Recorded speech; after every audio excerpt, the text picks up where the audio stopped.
All right, so get ready, because today we're going deep on something that might sound a little out there at first: strategic visualization for wealth.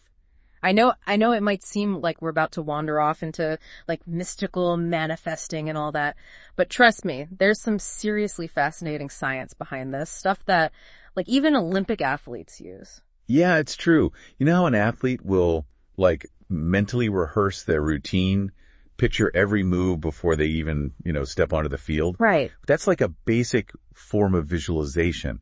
But when we're talking about strategic visualization, we're taking it a step further, and it's all rooted in how our brains are like literally wired. Okay, so maybe I'm picturing myself winning a gold medal in, something I'm good at. How does that actually translate to, say, financial success? Is my brain really that easy to trick? Yeah, think of it this way. Yeah. Our brains are constantly building these neural pathways based on our experiences, right? Okay. And the fascinating thing is, our brains don't always distinguish between a vividly imagined experience and a real one. So when you repeatedly visualize yourself achieving some kind of financial goal, you're essentially creating those neural pathways, those mental blueprints for success, as if it's already happening. Wow, that's pretty mind-blowing. But this is where I tend to get skeptical.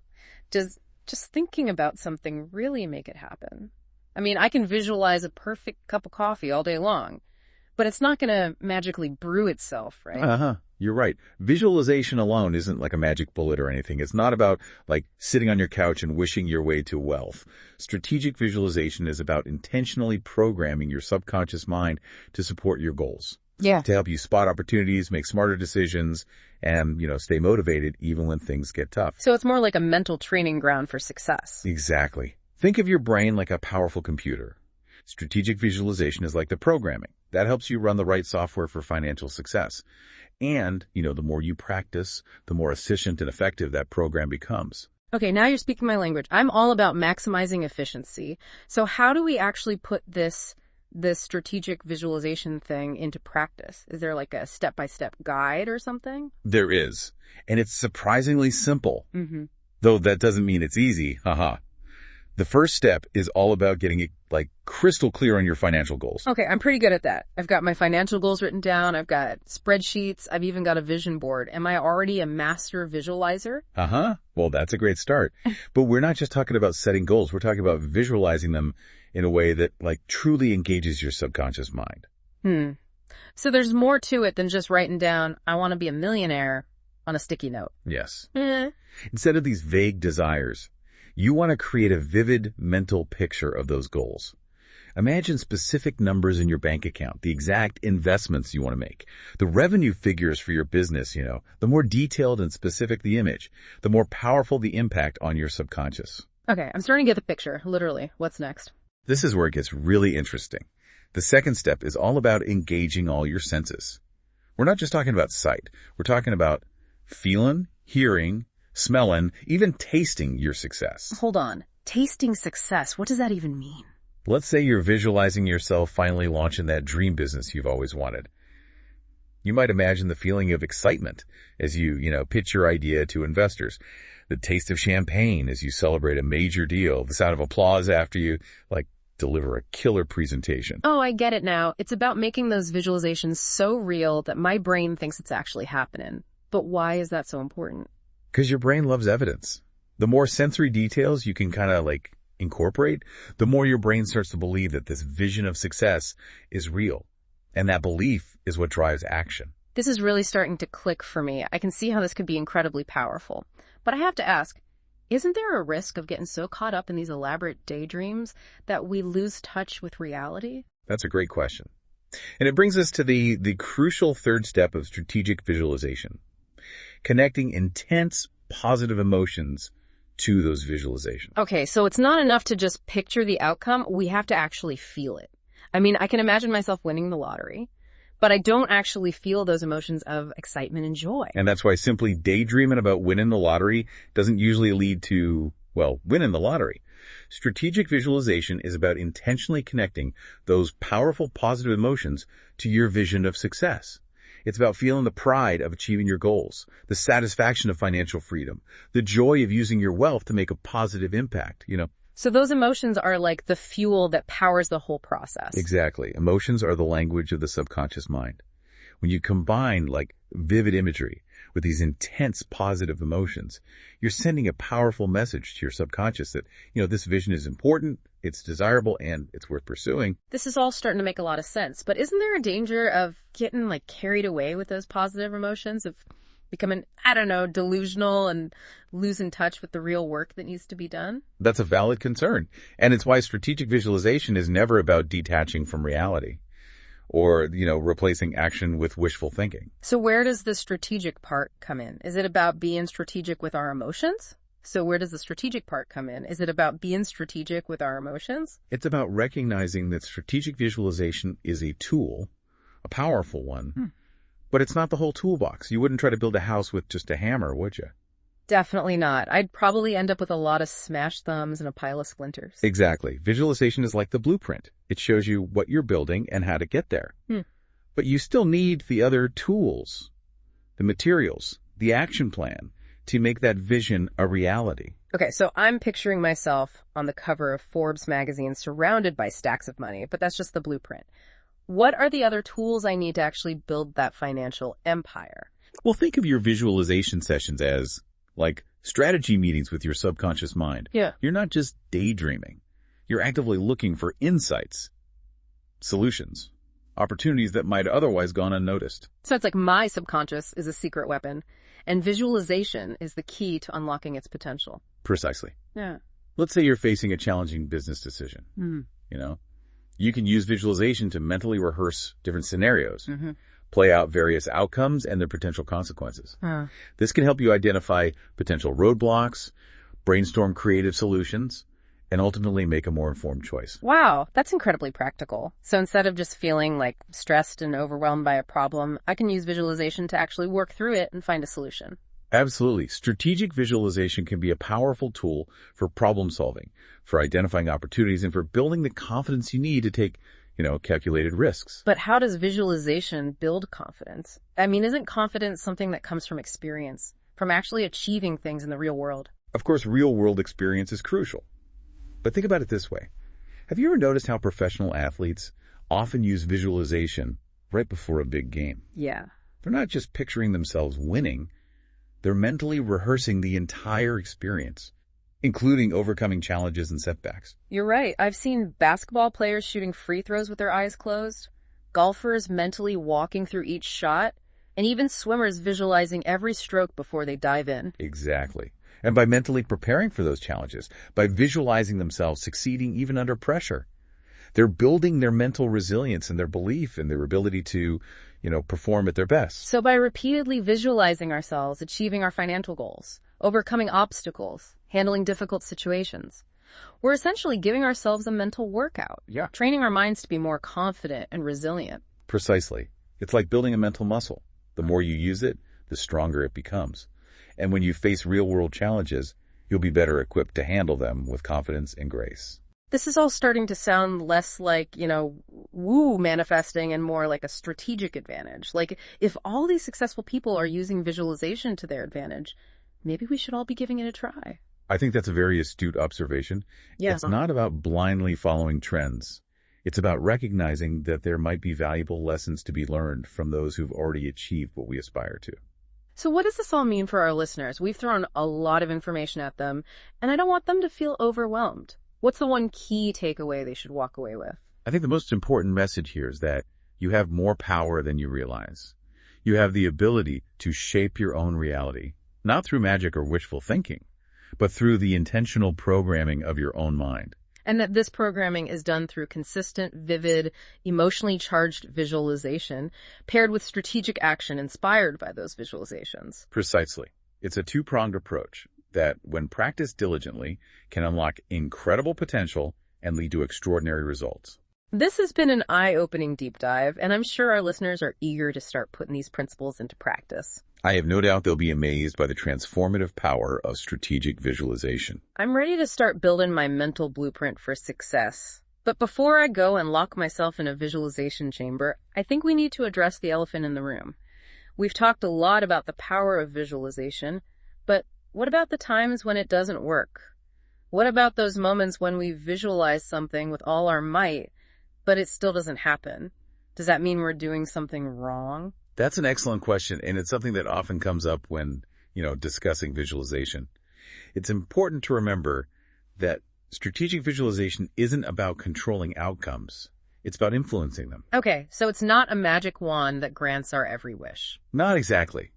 Think of it more as a powerful tool that helps you align your thoughts, feelings, and actions with your goals. But there's still external factors, things outside of your control, that can influence the outcome. So even if I visualize landing that dream job with laser-like focus and unwavering belief, there's still a chance I might not get it. That's right. There might be other highly qualified candidates, unexpected budget cuts, or simply a change in the company's needs. Those are factors you can't control no matter how powerful your visualizations. That makes sense. Yeah. So if visualization isn't a guarantee of success, why even bother? What's the point if it doesn't always work? That's where the strategic part comes in again.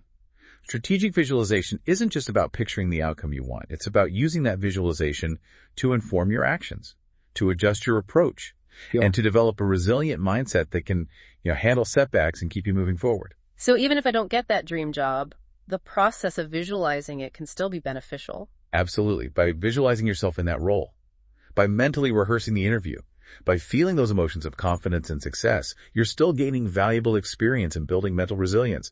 You're training your mind to handle pressure, to overcome challenges, and to learn from setbacks. That's a really empowering way to look at it. So even if things don't go exactly according to plan, the act of visualizing can still help us grow and become more successful in the long run. Precisely. It's about recognizing that the journey is just as important as the destination. And by embracing the power of strategic visualization, you're equipping yourself with the mental tools and the resilient mindset to navigate that journey with confidence and grace. This is all making me think about those times when I've given up on something too easily. Maybe because I didn't truly believe I could achieve it or because I was afraid of failing. Do you think visualization can help with that? Absolutely. Visualization can be a powerful tool for overcoming limiting beliefs and building self-confidence. By repeatedly visualizing yourself succeeding, you're essentially rewiring your brain to believe in your own potential. That's so interesting. It's like we can actually train our brains to be more optimistic and resilient. Exactly. And when you believe in yourself, when you see yourself as capable and worthy of success, you're far more likely to take the necessary actions to achieve your goals. I love how you've framed this entire conversation, not as some mystical quick fix, but as a practical and powerful tool for personal growth and achieving success. It's about understanding that we all have the potential for greatness within us. Strategic visualization is simply a way to tap into that potential and unlock the incredible power of our own minds. Well, after hearing all of this, I'm feeling incredibly inspired to start putting strategic visualization into practice. But before we wrap things up and send our listeners off on their own visualization journeys, I think it's important to acknowledge that there are different ways to approach this. Some people might be more visual learners, while others might connect more strongly to auditory or kinesthetic experiences. Does that matter when it comes to strategic visualization? That's a fantastic point, and it's something that's often overlooked. The beauty of strategic visualization is that it can be tailored to your individual learning style and preferences. So if I'm not someone who can easily conjure up vivid mental images, does that mean visualization won't work for me? Not at all. You can still reap the benefits of visualization by focusing on the senses that are most dominant for you. If you're more auditory, you might focus on imagining the sounds of success, the applause of an audience, the ringing of a cash register, the congratulatory words of a mentor. If you're more kinesthetic, you might emphasize the physical sensations, the feeling of signing a major deal, the weight of a hefty bonus check in your hand, the energy of closing a successful sale. That's so reassuring. So it's not about forcing ourselves to visualize in a way that feels unnatural or uncomfortable. It's about finding what works best for us and embracing our individual strengths. Exactly. Strategic visualization is a highly personal practice, and the key is to experiment, to play around with different techniques and to find what resonates most deeply with you. This has been incredibly insightful, and I'm already starting to brainstorm ways to incorporate visualization into my own life. But before we wrap up, I think we should address one more potential stumbling block that might be holding people back. What about those who are naturally skeptical or who have difficulty believing in things they can't see or touch? Can visualization still work for them? That's a great question, and it's a common concern. Yeah. I think it's important to remember that strategic visualization isn't about blindly believing in something without evidence, It's about recognizing the power of your own mind to influence your thoughts, feelings, and actions. So even if we're not 100% convinced that visualizing $1 million will magically make it appear in our bank account, we can still benefit from the process of setting clear goals, focusing our attention, and training our minds to be more optimistic and resilient. Precisely. Think of it as a mental experiment. What do you have to lose by trying it out for a few weeks and seeing what happens? I love that approach. It's not about dogma or blind faith. It's about approaching this with a sense of curiosity and openness. Exactly. And remember, even if you're initially skeptical, the very act of engaging in this practice can start to shift your mindset and open you up to new possibilities. This whole conversation has really opened my eyes to the potential of strategic visualization. But before we dive into a visualization session right here in the studio, I think it's time to wrap things up for today. I agree. It's been a pleasure exploring this fascinating topic with you and our listeners. Okay, so we've gone deep into the science behind this whole strategic visualization thing. We've busted some myths, and we've even, tackled those doubts that might be holding some folks back. But now I'm ready to get practical. Where do we actually start with all this? What are the first steps to putting this into action? Well, the good news is you don't need any fancy equipment or a week-long retreat or anything to start harnessing the power of strategic visualization. The most important thing is consistency. So we're not talking about some elaborate ritual with chanting and incense. Not unless that's, your thing. The key is to make visualization a regular part of your routine. Just like, brushing your teeth or having your morning coffee. Okay, that sounds manageable. But, how much time are we talking about here? Do I need to clear my schedule for hour-long visualization marathons? Not at all. Even just 5-10 minutes a day can make a big difference. The key is to find a time and a place where you can really focus, without distractions. So no checking emails or scrolling through social media during my visualization sessions. Ideally not. Yeah. You want to create a space where you can fully immerse yourself in the experience, where you can engage all your senses and connect with those powerful, positive emotions. Okay, I'm starting to get the picture, literally. But I gotta ask, what if my mind starts to wander? What if I find myself thinking about grocery lists or, that embarrassing moment from high school? That's totally normal. Our minds are naturally inclined to wander, especially when we're trying to focus on something new. The key is to just gently guide your attention back to your visualization without judgment. So it's not about achieving some Zen-like state of perfect focus. It's more about recognizing when our minds have drifted and gently nudging them back on track. Exactly. Think of it like training a puppy. It takes time and patience, but with consistent practice, you'll find it becomes easier to, focus and stay present with your visualizations. I love that analogy. So let's say I found my quiet space, I've silenced my phone, and I'm ready to dive into my first visualization session. What should I actually be visualizing? This is where the fun begins. Start by getting crystal clear on your financial goals. What specifically do you want to achieve? Okay, so instead of just wishing for more money, I need to be specific about what that looks like. Exactly. Do you want to pay off a specific debt? Save for a down payment on a house? Launch a successful business? The more concrete and detailed your goal is, the easier it'll be to visualize it. Okay, that makes sense. But once I've got my goal in mind, what do I actually do? Do I just stare at a blank wall and hope for the best? Not quite. Remember, the key is to engage all your senses. Imagine yourself achieving that goal. See it, hear it, feel it, even smell and taste it if you can. Okay, so I'm not just thinking about my goal, I'm actually experiencing it in my mind. Precisely. Let's say you're visualizing yourself finally paying off that student loan debt you've been carrying around. You might imagine yourself sitting at your computer, clicking the Make Payment button, and feeling that wave of relief wash over you as you see the balance hit zero. You might even imagine the smell of freedom as you step outside and take a deep breath, knowing you're finally debt-free. Wow, you're really painting a picture here. I can practically feel that weight lifting off my shoulders. But what about those pesky doubts that inevitably creep in? What if I start visualizing myself achieving my goal, but then a little voice in my head whispers, yeah, right, that's ever going to happen? That's a common experience. And it's important to, acknowledge those doubts without letting them completely derail your visualization. So it's not about ignoring those negative thoughts. It's about recognizing them and choosing to focus on the positive. Exactly. When those doubts come up, gently acknowledge them. Yeah. And then redirect your attention back to your visualization. Remind yourself why this goal is important to you. And reaffirm your belief in your ability to achieve it. This is so empowering. It's like we're taking control of our thoughts and choosing to focus on what we want, rather than letting those negative voices kind of dictate our reality. Precisely. And remember, the more you practice this, the easier it becomes. Just like any skill, visualization takes time and patience to develop. This has been such an incredible journey, and I want to thank you for sharing your expertise with us today. But before we say goodbye, I have one final question for our listeners to ponder. If you could visualize your ideal financial future with absolute clarity and, unwavering belief, what would it look like? What steps can you take today to start turning that vision into a reality? That's a powerful question. And I encourage everyone listening to take some time to really reflect on it. Remember, the power to create the life you desire lies within you. Embrace the power of strategic visualization and watch as your financial dreams begin to unfold. And that's a wrap on another deep dive. Thanks for joining us, and we'll see you next time.